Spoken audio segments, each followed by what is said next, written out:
नमस्कार दोस्तों, पाथफाइंडर पर आप सभी का बहुत बहुत स्वागत है। एक बहुत ही बेहतरीन खबर सामने आ रही है हमारी डिफेंस के सेक्टर के लिए। रिसेंटली गवर्नमेंट ऑफ इंडिया ने यहाँ पे ये अनाउंस किया है कि हम आने वाले 1-2 महीनों के अंदर अंदर जो हमारे HAL का एक बहुत ही ओवर एम्बिशियस प्रोजेक्ट है जिसका नाम है आमका, उसको 15,000 करोड़ रुपए का अलॉटमेंट करने वाले हैं। तो इस वीडियो में मैं आपके साथ चर्चा करूंगा कि एग्जैक्टली ये जो आमका प्रोजेक्ट है ये क्या है। ये बेसिकली हमारे जो फाइटर एयरक्राफ्ट्स हैं उसके साथ संबंध रखता है एंड हमारे तेजस एयरक्राफ्ट के एक नेक्स्ट लेवल का एयरक्राफ्ट बनाने जाने की यहाँ पे बात की जा रही है।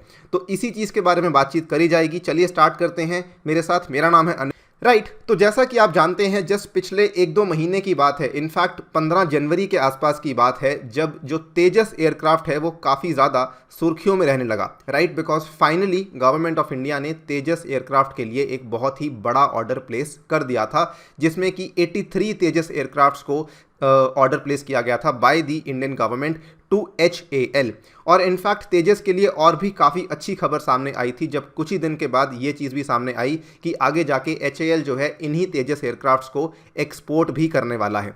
लेकिन आपको एक चीज़ बता दूं, जो तेजस का हमारा मल्टी कॉम्बैट एयरक्राफ्ट है, जिसको कि हम LCA के नाम से भी बोलते हैं, लाइट कॉम्बैट एयरक्राफ्ट, ये असल में एक 4th जनरेशन का एयरक्राफ्ट है। इसके बाद इंडिया के जो आगे के प्लान्स हैं वो बेसिकली डील करते हैं आमका के साथ।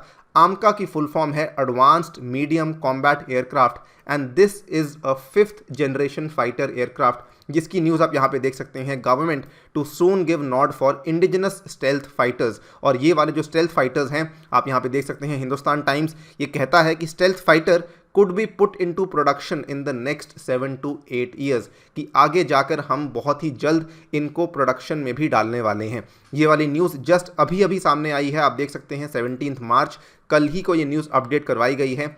HAL's आमका, यहाँ पर इसका जो अभी तक कोई डिज़ाइन है वो फाइनलाइज नहीं किया गया है, लेकिन आपने सुना होगा जो DRDO के द्वारा कंडक्ट किए जाने वाला एरो इंडिया शो होता है, वहाँ पर इसका एक प्रोटोटाइप पेश किया गया था, जो कि हम आपके सामने दिखा रहे हैं। ये बेसिकली आमका का प्रोटोटाइप है। अगर आप यहाँ पे ध्यान से देखेंगे तो यहाँ पे बहुत ही क्लियरली लिखा हुआ है AMCA। तो this is the 5th generation fighter aircraft, जिसको कि इंडिया अब कोशिश कर रहा है अपने ही घर पे बनाने के लिए। इसके बारे में कुछ चीज़ें आपको बताना चाहता हूँ। यहाँ पर आप देख सकते हैं गवर्नमेंट का जो प्रॉपर स्टेटमेंट सामने आया है। इन्होंने कहा है it is likely to approve India's home grown 5th generation fighter program the AMCA. और ये कब तक अप्रूवल मिल जाएगा? By mid year. और आप देख लीजिए मिड ईयर में अब महीने कितने ही बच गए हैं। वी आर ऑलरेडी, हम मार्च के अंत में आने वाले हैं और मिड ईयर आने में बस 2-3 महीने का टाइम बच चुका है। और इस अप्रूवल में डिज़ाइन का अप्रूवल, डेवलपमेंट का और पहले प्रोटोटाइप्स के लिए जो भी यहाँ पे खर्चा होगा, that approximately amounts to around 15,000 crore, जो कि अब गवर्नमेंट फाइनली अलॉट करने वाली है। इसका जो मेन पर्पस है, देखिए ये एक इंडियन एयरफोर्स के ऑफिशियल ने बताया है, इसका जो मेन पर्पस है वो बेसिकली ये है कि हम आगे जाके हमारी इंडियन एयरफोर्स की पूरी स्क्वाड्रंस क्रिएट करना चाहते हैं, जिसमें कि 240 के आसपास स्टेल्थ फाइटर्स इंक्लूड करवाए जाएंगे। ये 240 स्टेल्थ फाइटर्स को 6 स्क्वाड्रंस के अंदर बांटा जाएगा एंड ये वाला जो हमारा प्रोग्राम है 2032 के आसपास शुरू करवाया जाएगा। और इसी का, यही जो हमारे स्टेल्थ फाइटर्स हैं, इसी का एक बहुत ही इंपॉर्टेंट एलिमेंट होने वाले हैं हमारे आमका एयरक्राफ्ट्स, जिसकी प्रोडक्शन हम ऑलमोस्ट उस टाइम तक स्टार्ट कर चुके होंगे और उस टाइम तक हम इनको, इनफैक्ट 2032 तक हम इनको अपनी एयरफोर्स के की पूरी फ्लीट के अंदर भी इंक्लूड कर चुके होंगे।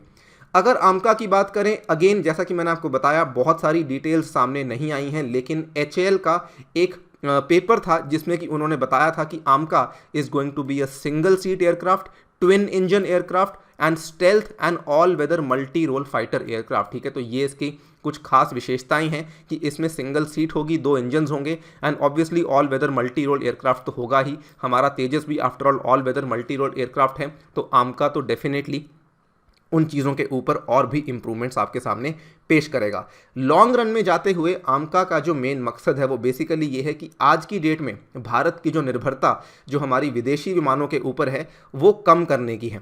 आज की डेट में आप देख सकते हैं भारत यूज़ करता है यूएसए के द्वारा बनाया गया जैगुआर, उसके बाद फ्रांस के द्वारा बनाया गया मिराज 2000 एंड रशिया के द्वारा बनाया गया मिग 29। तो आगे जाके हमारा जो इंटेंशन है वो यही है कि हम इस चीज़ में आत्मनिर्भर बने और इन जो विदेशी विमानों के ऊपर हमारी डिपेंडेंस है वो भी कम हो सके एंड ऑब्वियसली उसके चलते जो हमारे फॉरेक्स रिजर्व्स हैं वो भी काफ़ी ज़्यादा बच सकते हैं। इसकी जो डेवलपमेंट है ये ऑलरेडी घोषित कर दिया गया है कि ये एक पीपीपी मोड के अंतर्गत करी जाएगी। पीपीपी मोड में जो हमारे पब्लिक की तरफ से यानी कि जो गवर्नमेंट की तरफ से जो कंपनीज हिस्सा लेने वाली हैं वो एक तो डीआरडीओ है और दूसरी हिंदुस्तान एरोनॉटिक्स लिमिटेड यानी कि एचएएल है, और इंडियन प्राइवेट कंपनी अभी तक शॉर्टलिस्ट नहीं करी गई है। वो जब इसका प्रोडक्शन प्रोसेस स्टार्ट किया जाएगा तब उस चीज़ को भी शॉर्टलिस्ट कर दिया जाएगा। इसके अलावा जो एक और डिटेल सामने आई है वो ये बताया जा रहा है कि आमका के असल में 2 वेरिएंट्स बनाए जाएंगे। अगर आपने तेजस के बारे में सुना होगा तो तेजस में ऑलरेडी 3 वेरिएंट्स भारत बना चुका है। सिमिलरली आमका में भी हम यहाँ पे 2 वेरिएंट्स बनाने वाले हैं, जिसमें कि जैसा कि मैंने आपको बताया 6 स्क्वाड्रंस होने वाले हैं। पहले 2 स्क्वाड्रंस में हम इसके मार्क 1 वर्जन को इंक्लूड करेंगे और जो हमारा मार्क 2 के वर्जन है वो बचे हुए 4 स्क्वाड्रंस में मार्क 2 वर्जन को इंक्लूड करवाया जाएगा।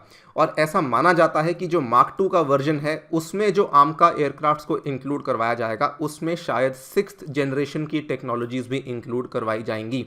नाउ अगर ऐसा वाकई में रियलिटी में हो जाता है then India will become one of the most elite countries, क्योंकि ये बहुत ही कम देश हैं दुनिया भर में ऐसे जिनके पास की 6th जनरेशन टेक्नोलॉजी वाला कोई भी एयरक्राफ्ट उपलब्ध हो।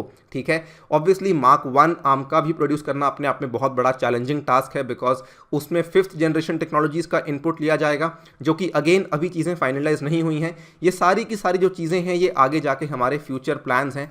अगर ये फाइनलाइज हो जाते हैं तो डेफिनेटली ये हमें हमारी जो डिफेंस फोर्सेज हैं उनको काफ़ी बेहतरीन एज प्रोवाइड कर सकता है।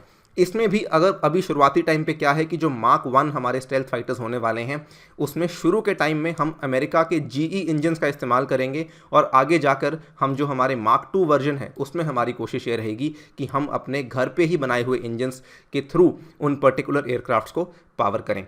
तो फिलहाल ये सारी डिटेल्स सामने आ रही हैं, लेकिन एक चीज़ काफ़ी श्योर है कि now India is very much interested, very much enthusiastic कि वो अपनी जो निर्भरता है वो बाहर के विमानों के ऊपर कम कर दे। और आई थिंक इसके पीछे काफ़ी बड़ा कारण है जो तेजस को फिलहाल ऑर्डर मिला है, इसके चलते एचएएल और डीआरडीओ जैसी हमारी जो कंपनीज़ हैं ये भी काफ़ी ज़्यादा प्रोत्साहित हैं।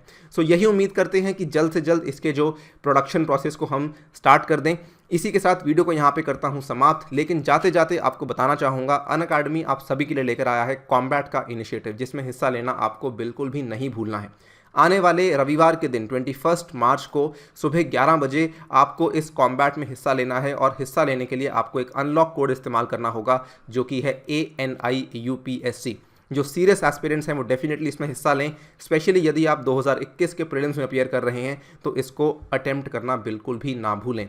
इसके साथ में अनअकैडमी आप सभी के लिए लेकर आया है यूपीएससी सीएससी का एक कॉम्प्रिहेंसिव जीएस कोर्स, जिसके माध्यम से आप अपने घर बैठकर अपनी यूपीएससी की प्रिपरेशन को नेक्स्ट लेवल पे लेके जा सकते हैं। जो बच्चे कॉलेज के 2nd ईयर में हैं, 3rd ईयर में हैं, फाइनल ईयर में हैं, उनके लिए भी अनअकैडमी तरह तरह की सब्सक्रिप्शन कोर्सेज लेकर आया है। आप यहाँ पे देख सकते हैं, एक प्लस कोर्स है, दूसरा आइकॉनिक कोर्स है। अपनी रिक्वायरमेंट के अनुसार कोर्सेज को चूज़ कीजिए। मेरा सुझाव हमेशा ये रहता है कि कम से कम 1 साल के कोर्स को डेफिनेटली बाय करना चाहिए बिकॉज इतना टाइम यूपीएससी में लग ही जाता है। और यहाँ पर भी अगर आप ANIUPSC कोड का इस्तेमाल करेंगे तो इन पर्टिकुलर प्राइजेस की जगह आप इन पर्टिकुलर प्राइजेस में इन कोर्सेज को परचेज कर सकते हैं। इसके अलावा अगर आप किसी और एग्जाम की प्रिपरेशन कर रहे हैं which includes SSC, bank, railways, तो उसके भी कोर्सेज आपके लिए लेकर आया है अनअकैडमी, और उसको भी आप इन प्राइजेस की जगह इन प्राइजेस पे परचेज कर सकते हैं प्रोवाइडेड आप ANIUPSC कोड का इस्तेमाल करते हैं। तो इसी के साथ आपसे लेता हूं विदा। Thank you for listening, stay tuned and stay safe.